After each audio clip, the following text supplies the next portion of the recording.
Welcome to Firebird Middle School. This presentation is intended to help orient you, our new SLP-A, to the position and our community.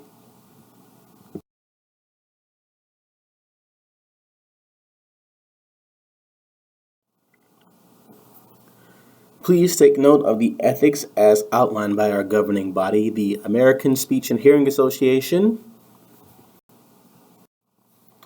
Here are further ethics to take note of while you are working with us.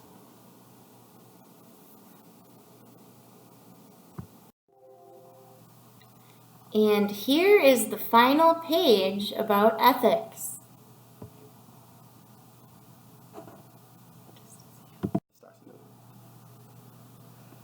And here is a quote that we pulled from a blog on Common Core and the field. It reads, "The Common Core standards have changed how SLPs practice because we are both working towards mastery of those educationally relevant standards. It is easier for teachers to see a place for us in their classroom and for us to find a part-time home in regular education. If school cultures are really aware of what we do, the standards give us newfound value. Increasingly, people understand that we exponentially ratchet up the delivery of the standards if we are included in the mix." And to date, the Common Core standards are accepted in 48 states as well as Puerto Rico, Guam, and DC. And we want you to keep in mind that the Common Core state standards give us a framework for setting expectations of typical students, but it does not set expectations for students with special needs, specific language impairments, and other speech-language deficits. What we do is use these goals as standards for academic success, but we are most concerned with the functionality in the classroom environment and across communication events.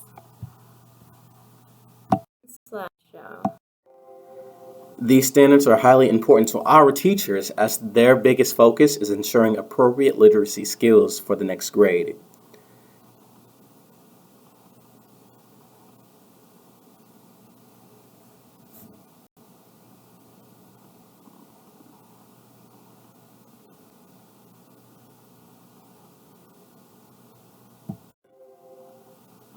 Here is our next quote. Doctors Appel and Thomas Tate make an important observation that you all implicitly, if not explicitly, know. As children progress through the elementary grades and into middle school, morphologically complex words make up an increasing proportion of the words they will encounter. What does this mean for our students? Speech, language, and cognitive demands increase throughout grade school. And so we expect our students to develop to meet those demands. Some of you may be wondering, what demands are we concerned about? So let's take a look at some developmental expectations. Before we continue with our presentation, I want to point out something, that there is not much research focusing on middle school years into the adolescent or high school years. The bulk of the literature focuses on preschool up to 5th grade, so primary school age years and pre-K. So hopefully your experience here will encourage you to be a researcher for our students at the middle school age and for our students when they reach their high school years. Now, as you continue to read the slide, keep in mind that this information is useful to you as you work with your supervisor, our faculty, and the students. This information is also useful to provide to parents.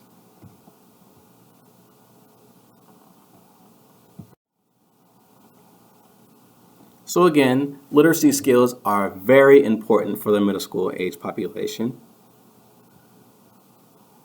You can see that we also have a few speech and language goals. The language goals will be on the next slide. So speech and language as well as cognitive goals are important. I'd like to highlight the behavioral inhibition, self-calming and regulatory behaviors, high self-esteem, as well as functional working memory and functional information processing ability. Some of these skills might seem a bit out of our scope of practice, but when we take on our students, all of these skills work together. So we always have to be aware, and we'll talk more about that later in the presentation. There is a big jump in expected skill sets between elementary and middle school years. This is most true for our 6th grade students. Our goals as SLPs and SLP-As should also be to bring our students as close to their typically developing peers so they can make the transition into high school. Our next quote reads, "Teachers and SLPs have distinct but complementary roles, working collaboratively to provide multiple types and levels of support. The SLP's focus should be to support the success of students and to prepare them to access the curriculum, communicate to learn, and achieve academic goals. SLPs are not charged with teaching the general education curriculum." It is important to understand your role as an SLP-A and to understand the teacher's role. While we overlap, we do not share all areas of expertise.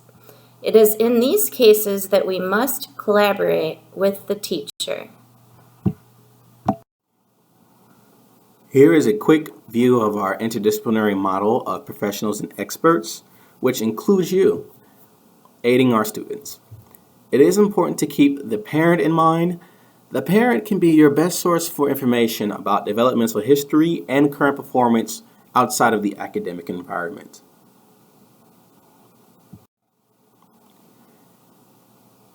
On this slide, you will find your roles in the school. It seems like a lot right now, but don't worry, at some point you will be asked to do each one of them, and we are very confident you will knock it all out of the park.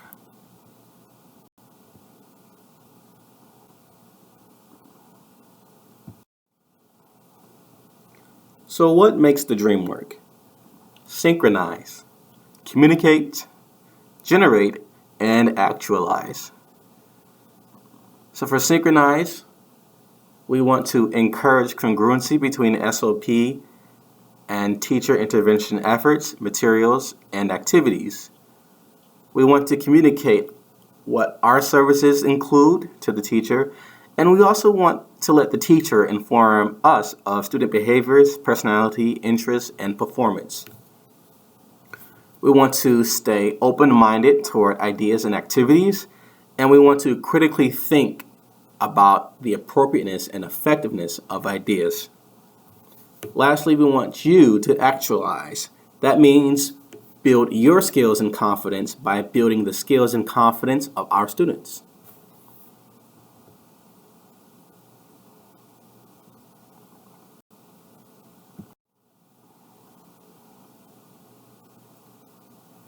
One of your biggest roles as a school-based clinician will be to support the students and the teachers with the resources and skills development. Here are a few ideas that we use to build on the skills that our teachers use in the classroom.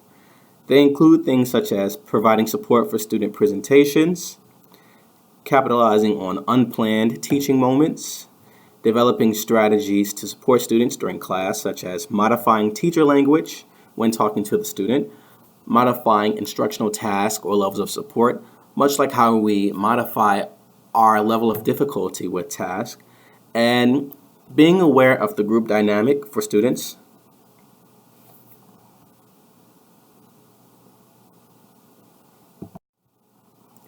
Our final quote comes from Lynn Ruthenbeck. It reads, "However, other students have found the focus on working in teams much more challenging and more issues have come to light. In particular, I'm working on social pragmatics with one of my more vocal students who is learning to withhold insulting remarks in class and to focus more on how his peers perceive him." She makes a profound observation about behavior intertwining with speech-language intervention. Our students may present with more than just speech and language challenges. Joff and Black note that poor performance on educational attainment tests was linked as a significant predictor of social, emotional, and behavioral difficulties in adolescent populations. Owens highlights the areas of literacy that may experience deficits and the associated areas of language.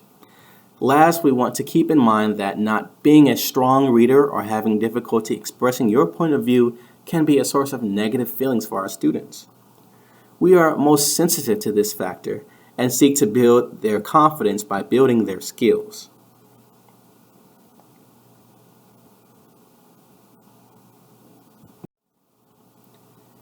If you would like more information, here are some sources that we have referenced in this presentation that will be very useful to your work as a school-based clinician.